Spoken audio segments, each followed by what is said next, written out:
sommeil yogique, si on traduit, que certains peut-être que d'autres ne connaissent pas.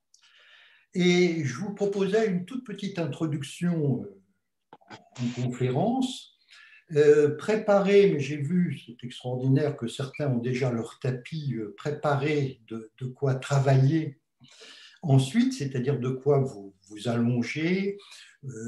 Une couverture pourrait être intéressante s'il ne fait pas très très chaud. Et j'insiste, un sol plat, un tapis de yoga c'est parfait. Les oreillers, les coussins sont en principe à oublier, mis à part quelques rares cas, mais je ne pense pas qu'il y en ait ici, de femmes enceintes au 5e, 6e mois. On met un tout petit coussin sous les genoux pour compenser l'incapacité de rétroverser son bassin. Et puis des cas pathologiques où là on a le droit, effectivement, si on a des gros problèmes vertébraux, etc., de tricher. On peut tout faire, mais pas n'importe quoi. Et ce qui est extraordinaire en yoga indien, c'est qu'il y a des règles très très précises, particulièrement pour le yoga nidra, mais qu'une fois qu'on a appliqué ces règles, on a tout à fait le droit de passer au-dessus. Mais pour passer au-dessus, il faut les connaître et les avoir appliquées. Donc, ce que nous allons faire, le yoga nidra traditionnel, c'est en fait une approche très très progressive, par frôlement, de ce que les Indiens appellent Turiya. En transcription latine, T-U-R-I-Y-A. Et Turiya, c'est difficile à en parler, parce que la seule manière de définir Turiya, c'est par le silence. Silence d'ailleurs que vous allez connaître pendant ce yoga nidra. Et dès que l'on parle, dès que je parle de Turiya, il ne s'agit plus de Turiya. C'est un Turiya relatif qui est quand même utilisable parce que ça permet de s'approcher. Alors Turiya, et ça peut être intéressant en ce moment, c'est la béatitude. Les maîtres yogis prétendent que le mot ananda, qu'on traduit généralement par béatitude, bliss en anglais, n'est en fait pas traduisible. C'est bien plus que ce qu'on appelle nous béatitude. C'est une sorte de bien-être constant, indépendant des circonstances. C'est vous dire si c'est d'actualité et si c'est important.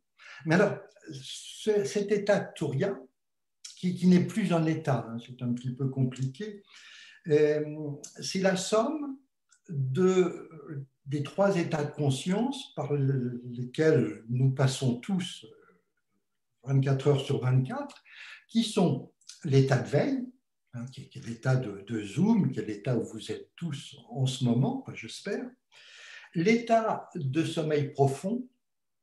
L'état de sommeil profond, il n'est pas très très ancien, si vous avez bien dormi cette nuit, vous l'avez vécu. Et l'état de sommeil profond, c'est sans doute l'un des plus grands mystères de l'humanité. C'est pour ça que Simone est là, d'ailleurs, parce que c'est une grande spécialiste du sommeil. Elle passe toute sa journée à dormir, et là, elle était en train de le faire. Et en fait, quand on est dans cet état de sommeil profond, on ne sait plus rien. On ne sait plus où on est, on ne sait plus qui on est. Donc, c'est vraiment quelque chose qui est très important. On est totalement désidentifié de tout, y compris de son nom, de son prénom, etc. Et puis, il y a un troisième état que vous connaissez, qui est l'état de sommeil avec rêve. On le connaît un tout petit peu plus, mais pas énormément. On se souvient parfois de ses rêves. Au réveil, certains ont fait peut-être des analyses de rêves, jungiennes ou freudiennes. Et voilà. Et alors, le but du yoga en général, le but de Yoga Nidra, que vous allez commencer à pratiquer, parce que c'est un long processus, c'est de réunir ces trois états. Et quand on les réunit, quand on les vit en même temps, on les vit successivement. En ce moment, vous êtes en état de veille.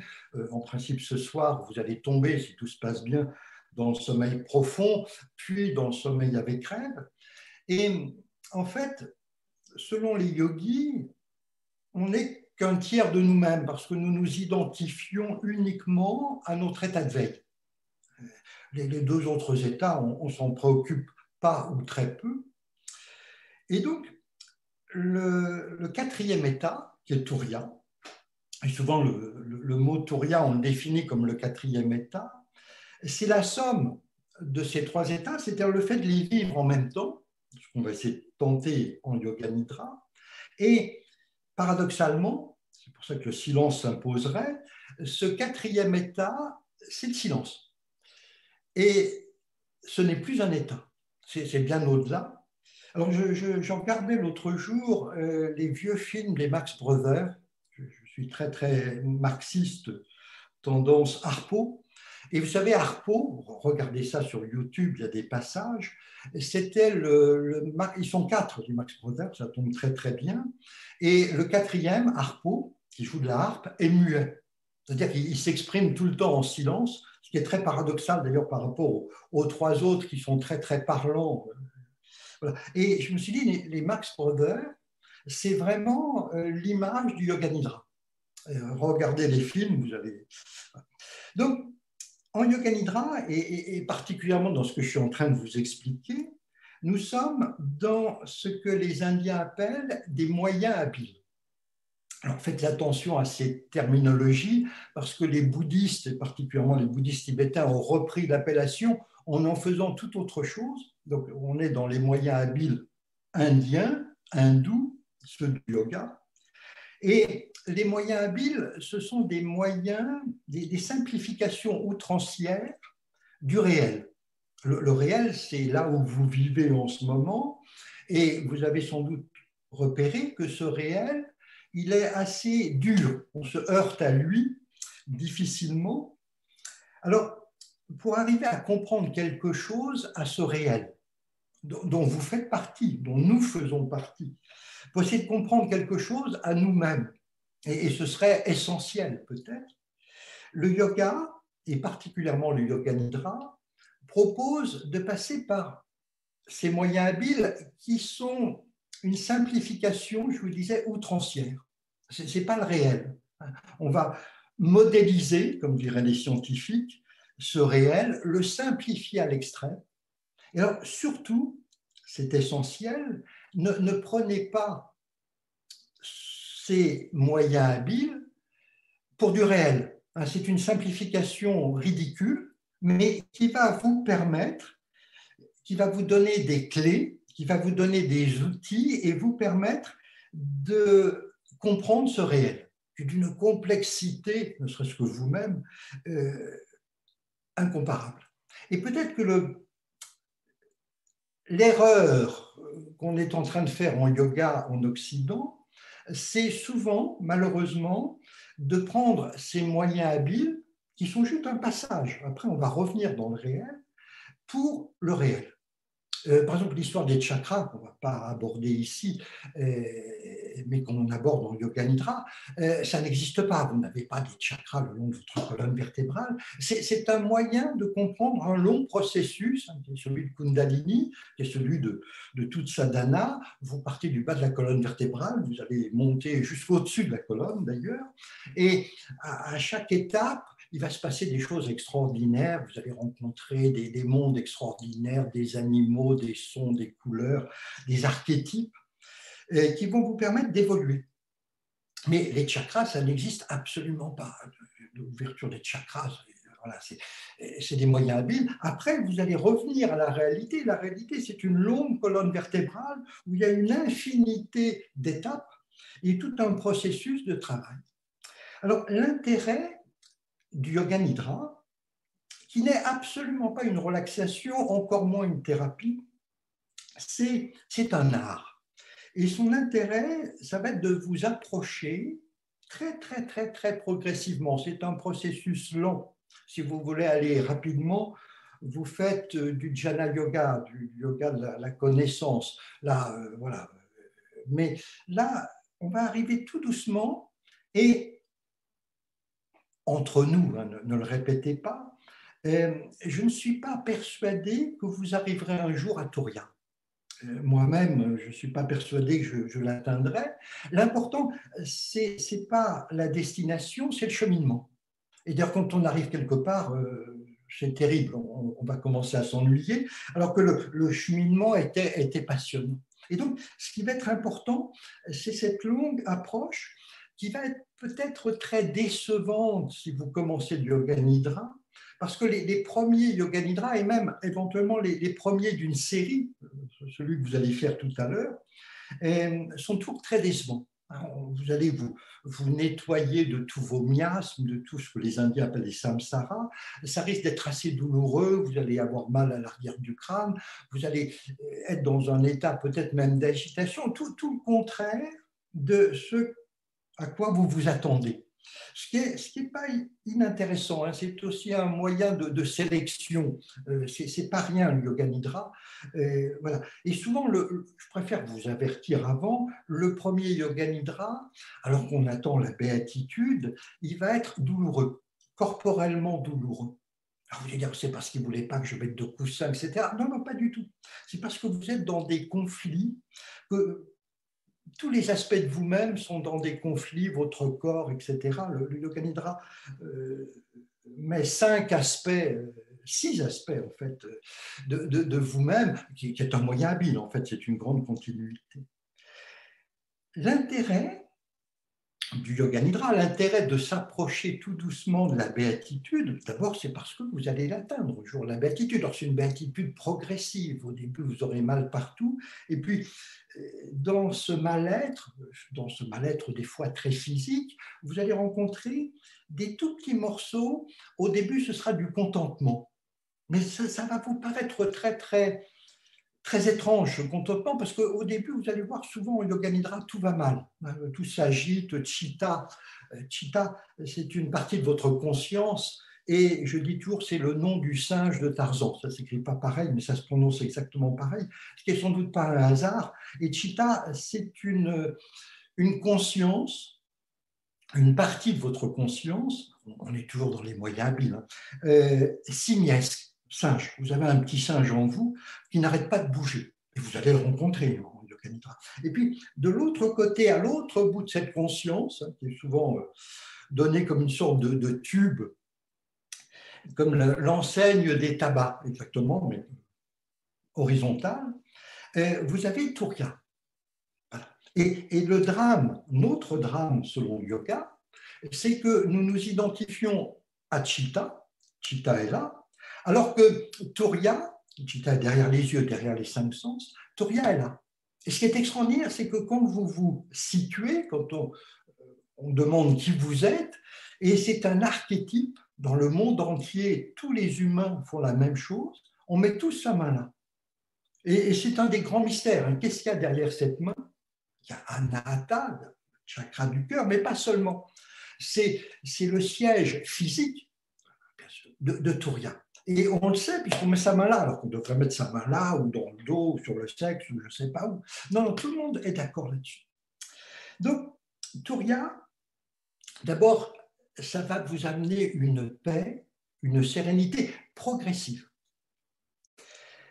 D'autre part, et c'est l'essentiel du message du Yoga Nidra, Turiya, c'est la partie de vous-même qui ne mourra pas.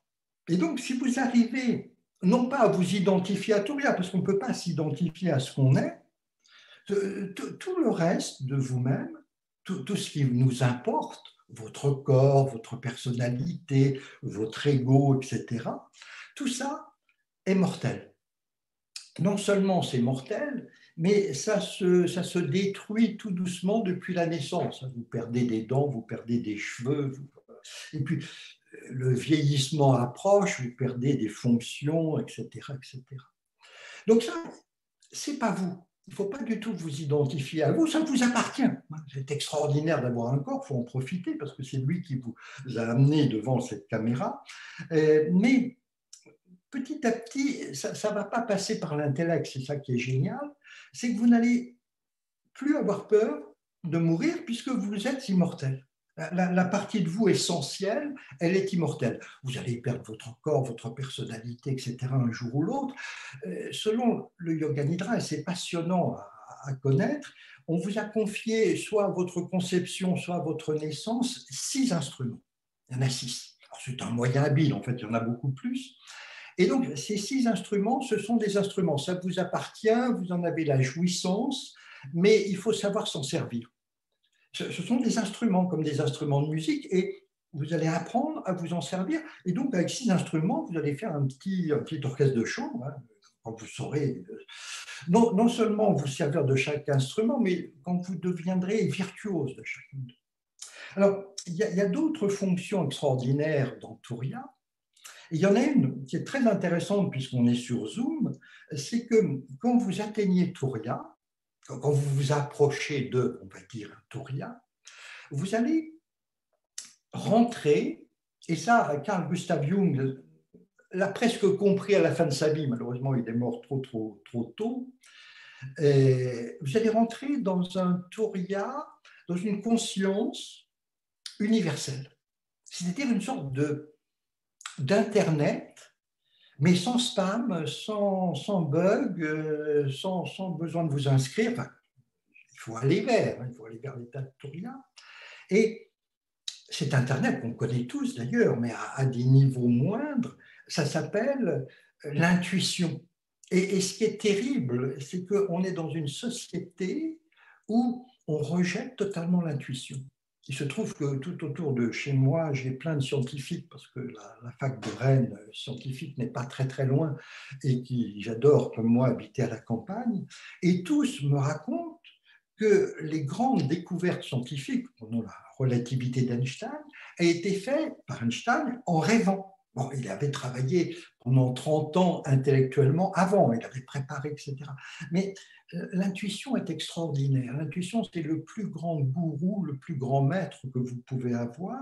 Il y a un moment où vraiment tout le savoir du monde va vous tomber dessus, et c'est ça qui est extraordinaire. Donc voilà ce que je vous propose très humblement, en sachant que vous serez peut-être déçus parce que vous allez avoir peut-être mal partout, peut-être pas, etc.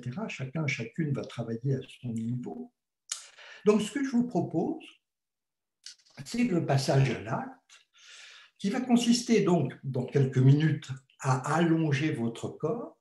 Vous n'êtes pas votre corps, donc je ne peux pas dire allongez-vous, je suis obligé de dire allongez votre corps à plat dos, ce qui est une position très, donc allez-y, on va couper, non pas le son bien évidemment, on est dans du vak yoga, c'est-à-dire du yoga de la parole, du son, mais je coupe la caméra, voilà.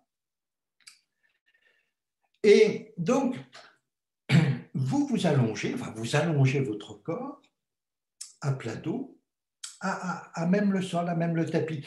Ce ne sera peut-être pas très confortable au début, mais je vous promets que ça le deviendra. Simplement, il va falloir, certains ont peut-être pratiqué l'assise méditative, je n'aime pas trop la méditation, cette assise extraordinaire qui s'appelle Vipassana. Et quand on pratique Vipassana, très à la mode à cause du livre Yoga d'Emmanuel Carrère en ce moment, qui est un très mauvais livre selon moi, mais ce n'est pas très grave. Quand on commence à pratiquer Vipassana, c'est comme Yoga Nidra, on a mal partout. Et en Vipassana, on vous dit ne réagissez pas. En Yoga Nidra, vous êtes gentil avec vous, hein, si vraiment c'est insupportable. Personne, dans un vrai Yoga Nidra, ne doit vous dire ne bougez plus votre corps. Bon, vous n'allez pas le bouger volontairement, mais si le corps a envie de bouger, il a le droit de bouger. Si c'est insupportable pour les lombes à un certain moment, cette position allongée, vous avez tout à fait le droit de fléchir les genoux, de mettre les pieds au sol, sauf que le travail qui est en train de se faire, qui est un travail fabuleux, c'est un travail d'articulation, c'est un travail corporel, vous êtes en train de restructurer votre colonne vertébrale, ce travail va cesser. si vous fléchissez les genoux. Mais ce n'est pas grave, vous le reprendrez la prochaine fois. Donc, le corps est allongé, vous allez prendre quelques instants, comme on dit en yoga nidra, de passage. Alors, avant que nous ne commencions, si vous voulez continuer en yoga nidra, et sur mon site qui s'appelle l'École de Yoga Mathieu, c'est facile à trouver, vous avez un petit kit d'intériorisation, vous verrez, voilà, qui est tout à fait gratuit. Vous avez un autre yoga nidra, vous avez des conférences sur le yoga nidra. Voilà, n'hésitez pas après à y aller, mais c'est beaucoup plus intéressant de partir là maintenant dans cette grande aventure.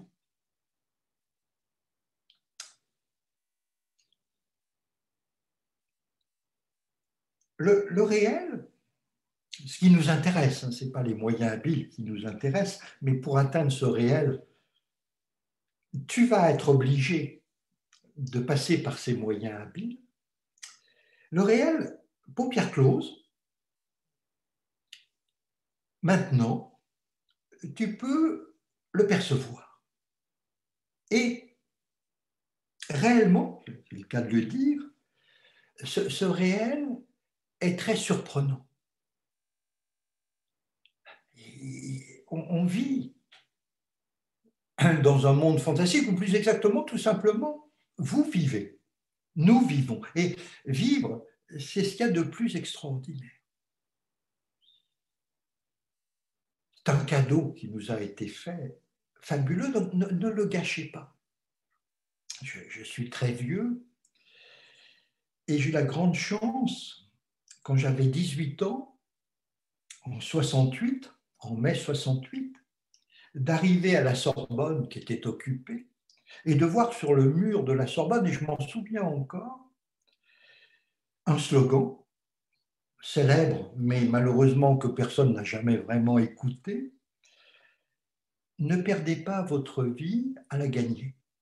Et pour moi, c'était un mantra. Toute ma vie, je me suis répété cela, ce qui fait que j'ai eu une vie fantastique. Je n'ai fait que ce que j'avais envie de faire, ou presque. Voilà, je n'ai pas décidé d'utiliser les diplômes que j'avais pour rentrer dans des... Non, non, voilà, je me suis lancé humblement en tant que prof de yoga et j'ai une vie extraordinaire. J'ai rencontré des gens fabuleux.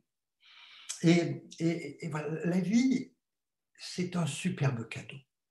C'est un présent. Ne la gâchez pas. Donc, tu es face, paupières closes, au plus grand mystère qui soit, et qui s'appelle toi, enfin que tu appelles toi. Alors, si tu veux, en tant que moyen habile, hein, nous allons repérer un tout petit peu les choses.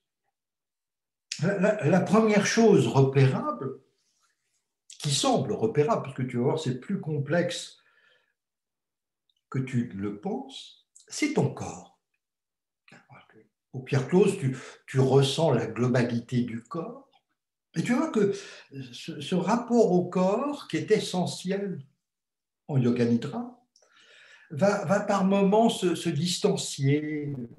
Tu vas avoir du mal à savoir où sont les membres supérieurs, où sont les membres inférieurs. Et le yoga nidra t'apprend que si tu veux avoir un beau rapport avec ce corps, c'est-à-dire bien vivre avec lui, hein, pas de maladie, vivre très très longtemps en bonne intelligence, en bonne compagnie, il faut que tu sois à la bonne distance du corps. À un certain moment, tu as tout à fait le droit d'être très très très très proche. À un certain moment, tu as tout à fait le droit d'être très distant. Je dis toujours, quand tu vas chez le dentiste, il vaut mieux être un peu loin du corps, mais dans les plaisirs, que ce soit des plaisirs gastronomiques ou érotiques, il faut devenir son corps. Mais sans être dupe, tu n'es pas ton corps. Tu as un corps, ce qui est totalement différent. Et tu vas comprendre tout cela à travers le yoga nidra. Et pour comprendre cela, il est essentiel que tu ouvres un dialogue. Un dialogue pour le moment avec ce corps. D'abord, tu vas l'écouter. Alors, malheureusement, cette écoute du corps, généralement, elle se limite à deux types de sensations. Les sensations agréables, et tu as tout à fait raison, les sensations désagréables, oh là là, j'ai mal. Ce qui nous intéresse ici, ce qui t'intéresse, c'est les sensations intermédiaires, celles sur lesquelles d'ailleurs tu ne mets pas de jugement. Tu ne dis pas c'est agréable, c'est désagréable, mais qui n'arrêtent pas. Et tu vas voir que c'est un monde de communication. Alors, simplement, ne cherche pas, dans les sensations du corps que tu écoutes en ce moment, à comprendre. L'intellect, ce qu'on appelle le bouddhi en yoga, tu le laisses au vestiaire. C'est très important l'intellect, mais en yoga, ça ne sert à rien. Donc, tu n'essayes pas de traduire, de dire là, s'il y a une sensation, c'est parce que… Non, non, tu écoutes sans comprendre. Tu écoutes. Et pour qu'il y ait dialogue, il est essentiel que tu parles à ton corps. On vit dans une société terrifiante où la plupart des gens maintenant emportent ou amènent, je n'ai jamais su comment on disait, leur corps à des soi-disant spécialistes, en leur disant monsieur, docteur, etc. Est-ce que vous pouvez écouter mon corps? Pas du tout. Je ne suis même pas persuadé que ces gens écoutent le leur. Il n'y a que toi qui puisse écouter ton corps et dialoguer, lui parler. Alors, tu vas dire à ton corps que dans cette période assez anxiogène, de confinement, de Covid, anxiogène pour le corps, c'est lui qui est le premier en liste, et en sachant qu'en plus tu es en fin de semaine, que le corps a passé une grande semaine à faire plein de choses, que tu es en fin de mois, tu vas dire à ton corps que tu l'autorises à dormir. Il adore ça, en principe. Les premières fois, des fois, il y a quelques petits soucis, mais au pire, à la 4e séance de Yoga Nidra, tous les corps s'endorment, et souvent à la première, tu vas voir. Alors, quand on est très fatigué, ça peut être un peu désagréable de dormir à côté de quelqu'un d'agité, de très agité. Or, ton corps s'endort, en principe toutes les nuits. En même temps, lui est un peu lent à s'endormir, alors qu'elle est très très prompte à dormir, quand ça se passe bien, en même temps que Chitta.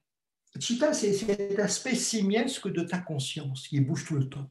Yoga Chitta Vritti Nirodha, pour les profs de yoga, le yoga est une tentative, c'est intraduisible, de supprimer les vrittis c'est ce qui vrille, c'est ce qui tourne en rond, de Chitta. Chitta étant cette conscience qui n'arrête pas de bouger. Donc, tu dis à ton corps que tu vas faire tout ce que tu peux pour qu'il puisse dormir pour une fois seul. Et donc, tu te tournes vers Chitta. Tu es en plein moyen habile, bien évidemment. Et Chitta, on va appeler ça ce qui prend conscience. Mais comme c'est un peu long à dire ce qui prend conscience, selon Patanjali, Chitta, c'est le réceptacle des impressions. Ce qui prend conscience est au bout des 5 sens. Comme Krishna, est sur le char de la Bhagavad Gita, est au bout des 5 chevaux, il tient les rênes, qui sont les 5 sens. Et donc, Chitta, normalement, en état de veille, dans l'état où tu es encore, est derrière tes yeux, paupières closes, entre tes oreilles, à peu près dans l'axe du nez, son olfactif, au-dessus de la langue, et en face du visage, qui est la 3e zone tactile du corps après les mains et les pieds. Donc là où l'agitation du monde, et tu repéreras que cette agitation est importante en ce moment, pénètre en toi. Pas étonnant que Chita soit si agité. Alors, ce que je te propose, c'est déjà de mettre Chita en vacances. En vacances, en état de veille. Pas question qu'elle s'endorme. Et donc, tu vas la déplacer. Et pour parvenir à la déplacer, tu vas imaginer que Chita est un grain de riz cru basmati. C'est comme ça qu'elle est souvent donnée en yoga, en Inde. Et ce grain de riz, tout fin, tu le pousses vers l'arrière du crâne. Comme si tu voulais, paupières closes, amplifier ton champ visuel, te retrouver face à un grand paysage. Si tu arrives à accommoder ce regard, c'est la gravité qui va l'accommoder. Tu vas commencer à voir plein de choses, paupières closes.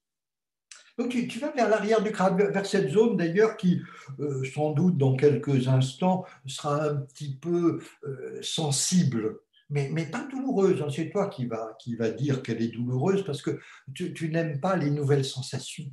Nous sommes tous un peu racistes. Une sensation nouvelle, on s'en méfie, on ne l'accueille pas.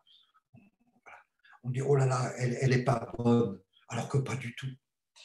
Et puis, une fois que tu as réussi à reculer un tout petit peu de Chita, ce grain de riz basmati, tu vas la hisser vers ce qu'on appelle Parabindu. Et Parabindu, il n'y a pas de nom en français, donc c'est pour ça que je donne le nom sanskrit. C'est l'arrière du sommet du crâne. C'est un point qui est toujours chauve, autour duquel, en principe, s'enroulent les cheveux. C'est en fait le prolongement de ta colonne vertébrale si elle se continuait dans le crâne. Et là, ça va être peut-être plus évident pour nous, là où nos moines, ceux qu'on voit encore sur certaines boîtes de camembert, se faisaient une tonsure. Pour les mêmes raisons. Là où les trois religions du livre, qui, c'est amusant, passent leur temps à se bagarrer, alors qu'elles disent exactement la même chose, et des choses très belles, mais sans doute n'écoutent-elles pas ce qu'elles disent, utilisent des accessoires, alors ça va s'appeler la calotte, ou la chichia, ou la kippa, pour attirer la conscience. Le plus simple, c'est de mettre directement Chitta, et tu vas faire l'expérience que dès que tu es là-haut, sur Parabindu, en tant que ce qui prend conscience, en tant que Chitta, tu vas te retrouver en paix. L'agitation du monde continue à pénétrer là où était Chitta il y a quelques instants, mais ne la concerne plus. Et de ce fait, ne te concerne plus. Tu es en paix. Et chaque fois que tu dois trouver la paix, les religieux le savaient bien, et tu te mets là-haut. Puis de temps en temps, tu viens voir ce qui se passe aussi, hein, parce que c'est passionnant. Le monde extérieur. Les deux mondes sont passionnants.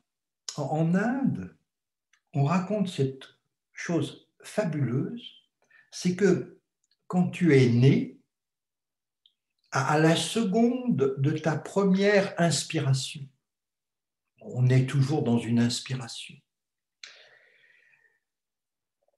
tu es venu au monde et dans cette seconde, le monde extérieur, est venu en toi. Toi, tu es né dans le monde extérieur et le monde extérieur est né en toi. Donc, il y a deux mondes absolument semblables, comme un miroir. Et tu peux te promener soit dans le monde extérieur, qui est passionnant.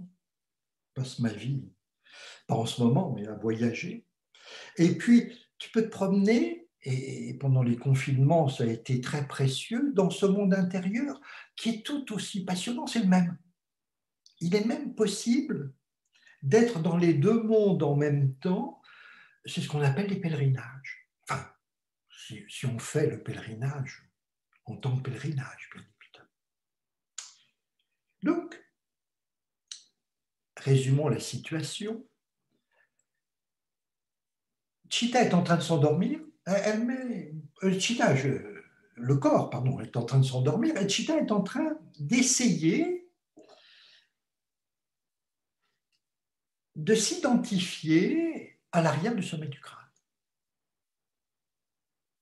Et Chita ne va pas cesser de bouger. C'est sa nature. Donc elle va s'agiter. D'abord, elle va râler. Elle râle énormément. C'est un petit singe qui n'est jamais content. Il fait froid, le sol est dur, j'entends mal, il y a une mouche, en ce moment il n'y en a pas trop, etc., etc. Ça, c'est Chita. Elle n'est jamais contente. C'est très amusant quand tu connais bien Chita, tu rencontres des gens dans le vrai monde qui sont totalement identifiés à leur Chita. Rien ne va jamais bien. Il y a toujours des problèmes, etc. Voilà. Ça, c'est voilà. Et toi, ça te fait sourire parce que tu sais ce qu'il en est. Chita, elle est comme ça. Ça fait partie de son charme, finalement. Il faut l'apprécier. Donc, ton corps est en train de s'endormir. Pour une fois, tu peux suivre cet endormissement. Alors que dans le sommeil nocturne, tout dort. Donc. Et alors, il y a un truc fabuleux, c'est que Touria, qui est vraiment toi, ne dort jamais. Donc, pour le moment, Touria est en train de se former. Et Touria, c'est ce qui tout à l'heure réveillera tout ce qui s'était endormi. Et tout ce qui s'était endormi, le corps, Chita qui va finir un moment ou un autre par s'endormir, tu vas voir, c'est pas toi. C'est pas toi qui dors. Toi, tu es Touria. Et Touria ne dort jamais. Et là, comme Chita adore les mouvements, tu vas la promener dans ce monde intérieur, cet univers intérieur qui est dans le corps.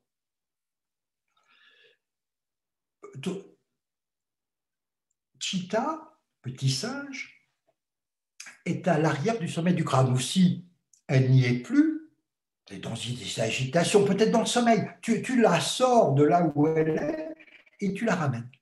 C'est ce qu'on appelle en yoga nidra l'éternel retour. Une sorte de gymnastique à laquelle tu vas t'entraîner. Chaque fois que Chita n'est plus là où tu veux qu'elle soit, tu la replaces. La rotation de conscience, il y aurait beaucoup de choses à en dire, mais on va pratiquer, c'est beaucoup mieux.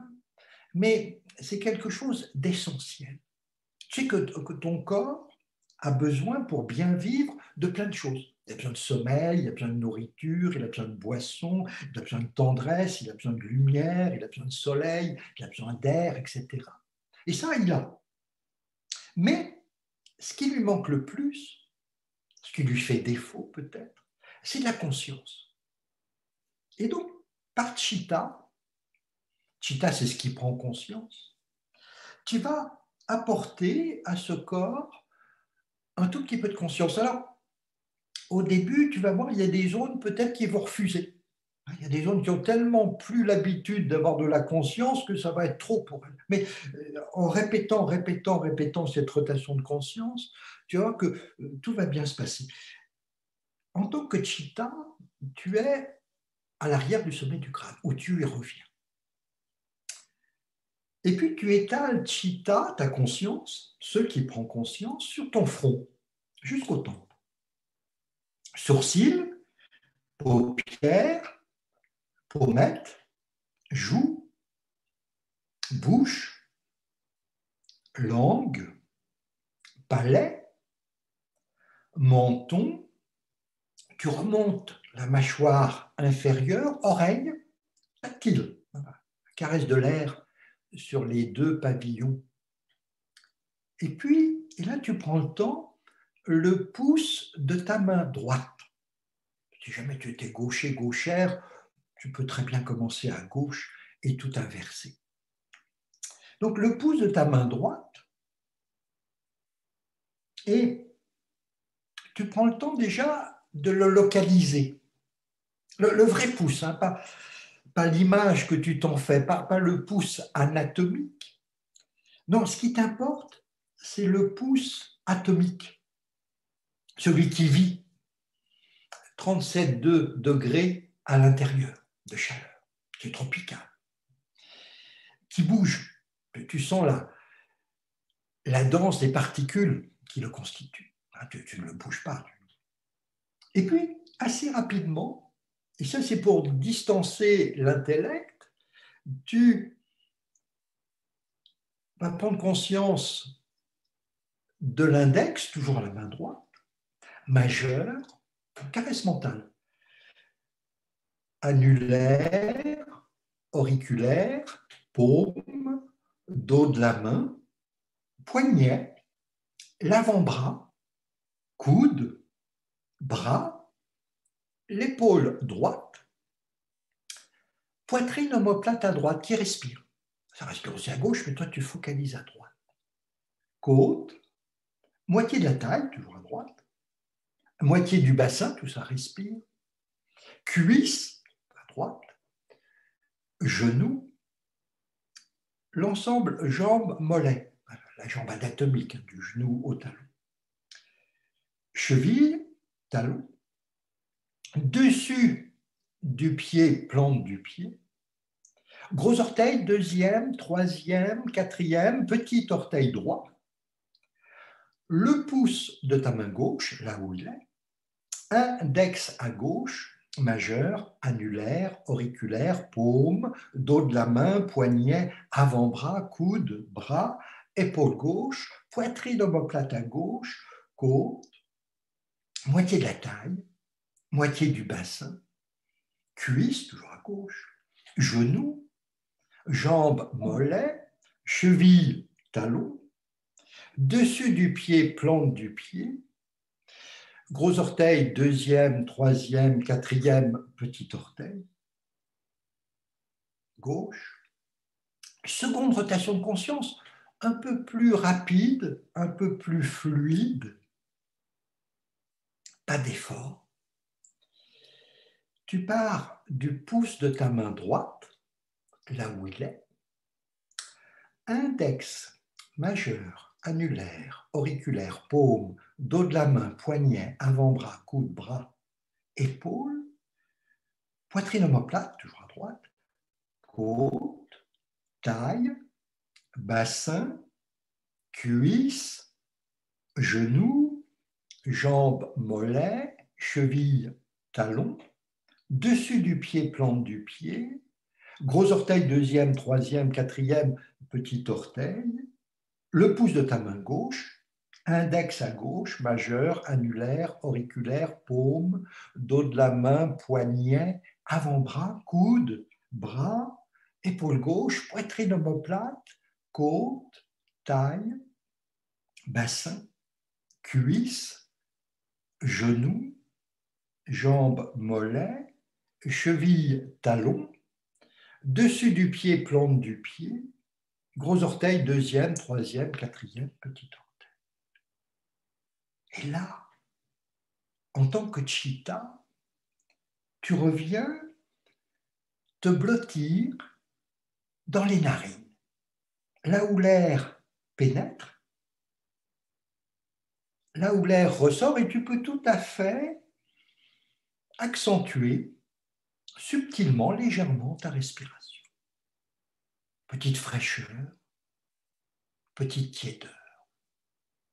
Chitta est mouvement, donc elle adore les mouvements, les rotations de conscience, le mouvement de la ventilation pulmonaire, celui que tu observes dans les narines, cette sorte de modification cyclique des muqueuses nasales. Tu deviens cela. Et chaque fois que Chitta part ailleurs, et au début elle va souvent partir ailleurs, tu la ramènes. Éternel retour, dans les narines, dans le va-et-vient. Présence ou éternel retour. Ce qui t'intéresse se passe un tout petit peu plus bas, pas très loin, au niveau de ta bouche, au niveau de ce qui clôt tes lèvres. Tu essaies de prendre conscience du sourire. C'est un sourire discret, infime, qui clôt tes lèvres.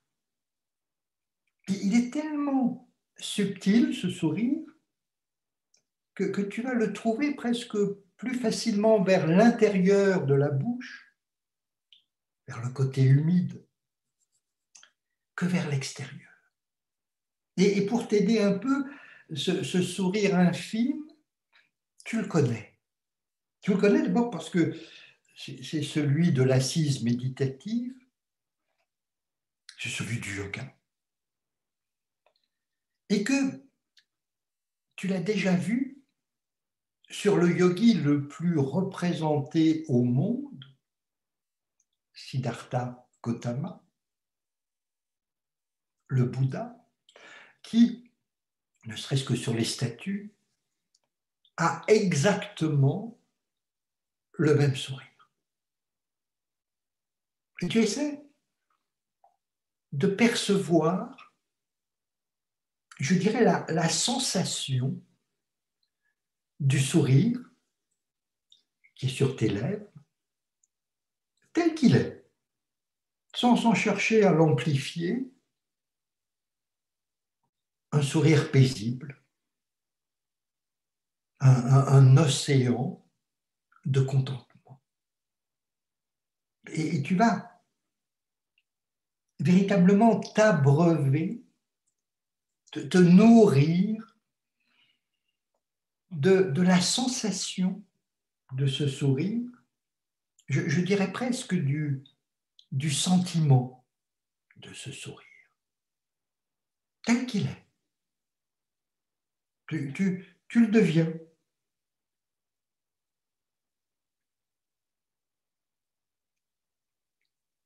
J'ai dit tout à l'heure que certaines sensations un peu nouvelles vont arriver souvent, parce qu'en ce moment, toutes les tensions de ta nuque, il y a beaucoup de tensions dans ta nuque, tu mets les tensions là où tu ne veux plus les voir, mais la nuque, on ne la voit jamais. Donc, les tensions de ta nuque étant en train de disparaître, de s'amenuiser, le poids de la tête, le poids de ta tête va apparaître. Tu n'as pas l'habitude, et donc l'arrière du crâne, dans son contact avec le sol, va être un tout petit peu sensible. Pas désagréable. Désagréable, c'est ce que tu projettes toi. Ah, et j'ai bien dit tout à l'heure, pas de coussin. Mais par contre, il n'est pas interdit de glisser subtilement un sourire entre le sol et l'arrière du crâne. Là où ça devient un tout petit peu sensible peut-être. Donc, ce sourire, tu viens le prendre tel qu'il est, sur tes lèvres. Là c'est le sourire originel. La sensation du sourire. Le contentement de ce sourire. Et puis, à ta manière, une sorte de copier-coller, tu vas le glisser, tu vas glisser cette sensation entre l'arrière du crâne et le sol, comme un coussin moelleux. Et essaye vraiment voilà, de sentir la sensation de ce sourire à l'arrière du crâne. Et tu sais que rien n'est plus contagieux qu'un sourire, capable de passer d'une personne à l'autre. Et donc, ce sourire va émaner vers l'arrière du crâne, vers le cuir chevelu, vers l'arrière de cette masse cérébrale, où il y a des milliards de neurones qui vont tout doucement essayer de sentir cela, devenir sourire. Les neurones de l'arrière du crâne commencent à sourire. Ça ne leur était jamais arrivé jusqu'à présent peut-être. Et tu laisses cette amplitude se faire, Et pendant que cela se fait tout seul, tu viens reprendre très subtilement un sourire sur tes lèvres, là où il est, tel qu'il est. La sensation de ce sourire, tu l'étales un peu, tu l'étires et tu places ce sourire, telle une compresse tiède, sur ton front jusqu'aux tempes, de façon à apercevoir réellement, pour une fois, que ton front sourit, ce qui ne lui arrive pas souvent. Et là encore, ce sourire va émaner, tous les neurones de l'avant de la masse cérébrale vont devenir sourire, toute la masse cérébrale va devenir un immense sourire. Et si tu perds la sensation de ce sourire, tu viens la rechercher à chaque fois là où elle est en permanence, sur tes lèvres. Et tu vois, ça se fait tout seul. Le sourire va envahir tout ton crâne, tous les traits du visage. Et pendant ce temps, tu reprends un sourire tel qu'il est, là où il est, sur tes lèvres. Tu l'étires un tout petit peu plus. Et comme un châle, tu viens le poser délicatement, ce sourire, la sensation du sourire, le contentement du sourire sur tes épaules. Là où tu portes constamment le poids du monde, ce que personne ne t'oblige à faire. Pour sentir que toute cette zone des trapèzes, tout le haut du dos, devient véritablement sourire. Et ce sourire se propage dans le haut du buste, vers la poitrine, vers le cœur. Tout devient sourire. Et tu laisses cette émanation se faire toute seule. Pendant ce temps, tu reprends encore un sourire sur tes lèvres, le plus justement possible, tel qu'il apparaît. Tout son aspect contentement, ou peut-être plus. Tu l'étires, tu l'étires, tu l'étires, et tu vas placer la sensation de ce sourire de l'arrière du crâne, où il y en a déjà un, jusqu'en bas de la colonne vertébrale. De manière à ce que toute ta colonne, pour une fois, sourit. Y compris des zones un peu sensibles, des contacts avec le sol un peu délicats peut-être. Et ce sourire, ça se fait tout seul, va émaner dans tout ton dos, dans tout ton tronc, et puis petit à petit va se diriger vers les membres inférieurs, les membres supérieurs. Si, au niveau du corps, certaines zones sont sensibles, des contacts avec le sol un peu difficiles, des douleurs, c'est toi qui les projettes, ces douleurs, souvent. Tu prends un sourire, toujours le sourire originel, celui qui est sur tes lèvres, et puis tu viens le poser délicatement là où c'est délicat, justement, là où c'est sensible, là où il y a conflit entre le corps et le sol.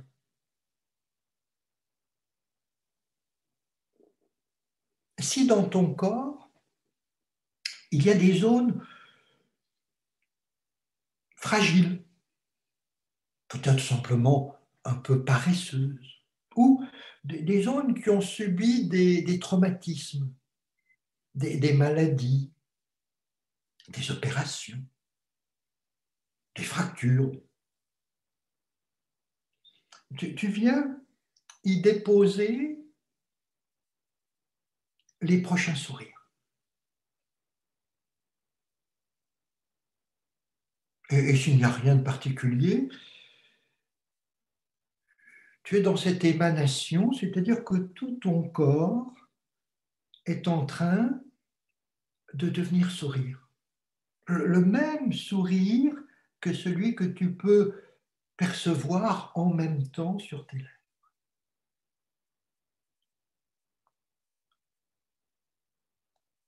Et de ce corps sourire, tu vas passer tout doucement à un sourire de tout ton être. Tu vas devenir véritablement sourire. Et pendant quelques instants,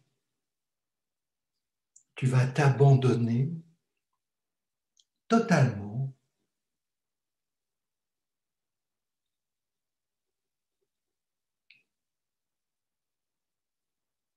à ce sourire.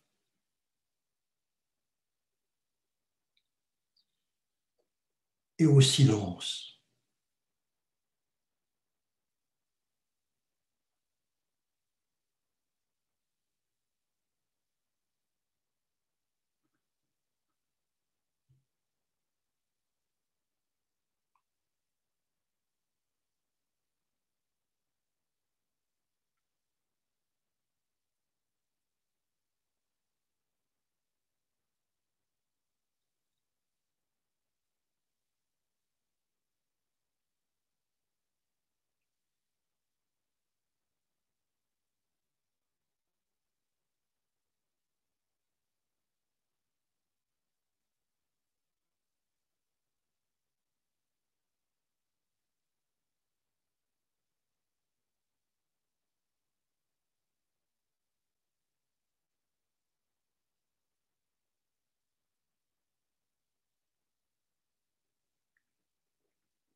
Si tu es bien dans ce silence, tu le maintiens encore un peu.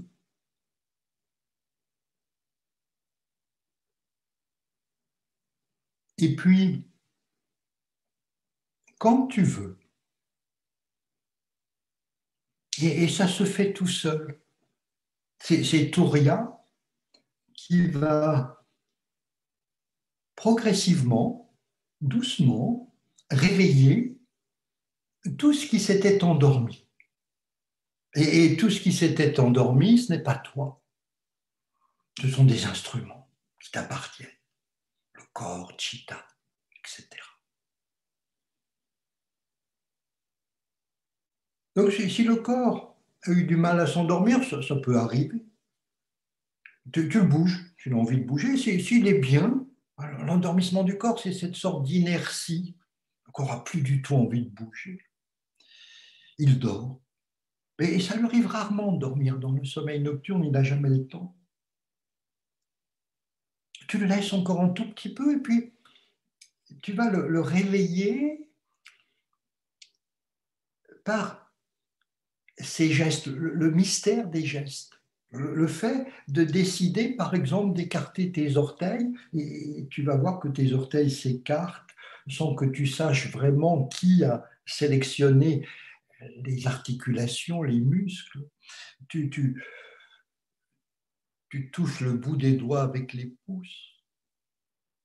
Si l'arrière du crâne, dans son contact avec le sol, est vraiment très sensible, tu laisses la tête rouler tout doucement à droite et à gauche. Si le contact du bassin avec le sol est un petit peu désagréable, tu serres une fesse, tu serres l'autre, une sorte de petite bascule latérale. Et puis, mais encore une fois, ça se fait tout seul. C'est Touria qui est aux commandes pour une fois.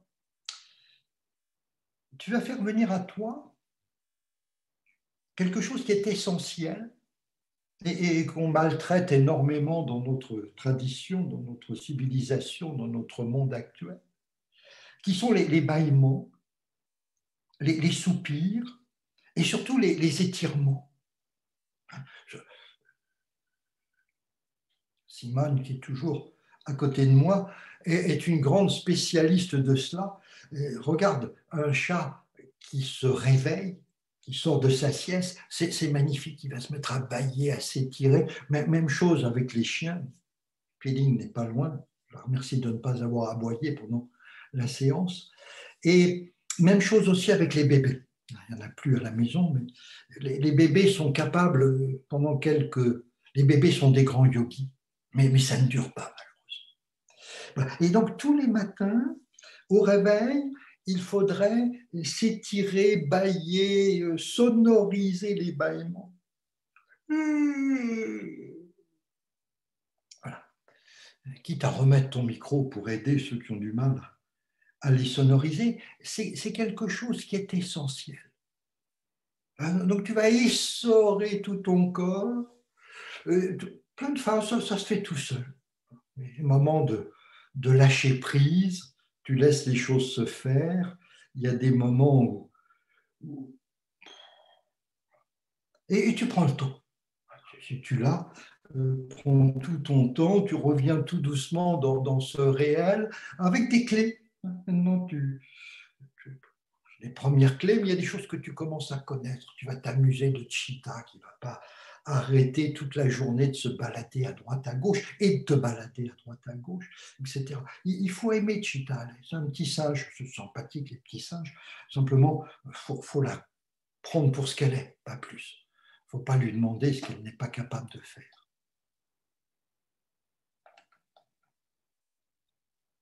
Voilà, un retour progressif.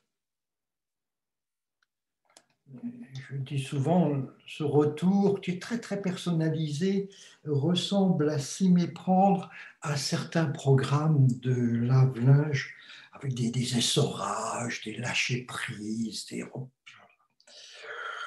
Et donc, tu reviens tout doucement, j'ai remis la caméra, dans ce monde paresseusement. Pour le yoga traditionnel indien, la paresse est la plus grande des vertus.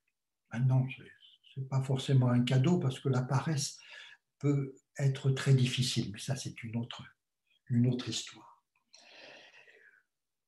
Important, maintiens les sensations, ne reviens pas trop, c'est pour cela. Virginie avait tout à fait raison. Voilà, les questions, si tu en as, vous pouvez me les envoyer. Les questions sont toujours passionnantes, les réponses n'ont aucun intérêt. Parce que les réponses sont dans les questions, bien évidemment. Mais les questions sont très importantes. Donc, tu prends le temps, surtout, mais c'est bien, on est confiné, donc ça tombe bien, évite de reprendre la voiture, si tu en as une, ou la bicyclette avant quelques longues minutes. Tu restes dans cet état à l'écoute. Et puis, ça va se diluer tout doucement. Et tu feras attention aux heures qui viennent, aux minutes qui viennent, parce que aux jours qui viennent, c'est important. Il y a des tas de petites sensations essentielles et tu risques de passer à côté. Voilà, donc un grand merci à Virginie, à Catherine, à toute l'équipe, à la FIDI, et à chacun de vous pour votre travail. Le Yoga Nidra est donné dans les textes classiques comme un travail. Juste une petite nouvelle extraordinaire. Karina, qui est une femme extraordinaire qui vit en Inde, qui parle français parfaitement, de même que hindi, marathi ou sanskrit, est en train de traduire pour les deux océans, la maison d'édition, enfin les textes de Swami Rama. Swami Rama, c'est le grand maître du Yoga Nidra traditionnel en Inde. Jusqu'à présent, les textes n'étaient traduits qu'en anglais. Et ça va sortir aux deux océans, normalement en janvier ou en février. Et ça va être un grand moment parce qu'on n'avait aucun texte sur le Yoga Nidra intéressant jusqu'à présent. C'est un texte authentique. Mille merci à vous et puis portez-vous bien et bon anniversaire Fidi aussi. Hein. C'est important qu'elle continue et puis merci à tous ceux, à toutes celles qui ont contribué à ce que le yoga arrive petit à petit chez nous. Vous trouverez dans Fidi Info un petit article que j'ai fait qui parle un peu de ce côté tout à fait révolutionnaire du yoga. Mais restez dans vos sensations et à très très bientôt. Merci beaucoup Mathieu, vraiment ça a été un grand plaisir de suivre ce Yoga Nidra et d'entendre justement les différentes explications. Mon oncle Simone qui m'a beaucoup aidé. Oui, merci Si vous beaucoup. avez un chat, servez-vous-en parce que c'est le plus grand des yogis. Tout à fait. Et c'est l'image de mon chat qui m'a ramenée au moment où tu proposais de laisser Touria revenir justement dans les mouvements. Et c'est l'image de mon chat, en fait, qui est venue, voilà, qui m'est apparue. Alors, un grand remerciement, oui, encore à toi pour cette pratique que tu nous as offerte, hein, j'insiste. Et comme nous n'avons pas eu tellement le temps non plus de te présenter, juste quand même, tu es aussi le directeur de la revue Info Yoga, donc vous pouvez retrouver les textes de Mathieu, le travail de... Voilà. C'est le dernier numéro avec un superbe article sur Noël Pérez, qui est une dame qui nous a quittés il n'y a pas longtemps et qui est la première à avoir introduit la méthode Iyengar en France et qui était un personnage extraordinaire. Tout à fait. Et puis, pour ceux qui souhaitent continuer donc à suivre un petit peu ce que tu as fait, le livre que tu as écrit il y a quelque temps sur dormir pour s'éveiller, le yoga nidra traditionnel, Il est là. avec 2 enregistrements qui m'ont beaucoup soutenu pendant la période du printemps passé. Voilà. Donc, pour toutes les personnes qui sont encore tranquillement dans leur yoga, nidra, nous avons enregistré les différentes sessions et la semaine prochaine ou la semaine d'après, nous vous mettrons en ligne les audios de ces 3 ateliers, donc que vous pourrez retrouver librement et refaire à votre convenance et refaire partager aussi également. Voilà, nous allons nous quitter tranquillement. Je vous remercie bien d'avoir participé euh, et d'avoir été nombreux, en fait, vraiment très nombreux à chaque fois à vous inscrire à ces ateliers. Nous essayerons de vous en proposer d'autres régulièrement sur différents sujets et nous verrons si nous pouvons aussi retrouver Mathieu à l'occasion au fil de nos rencontres. Merci à tous, un très très bon dimanche à tous, une belle semaine. Om Shanti.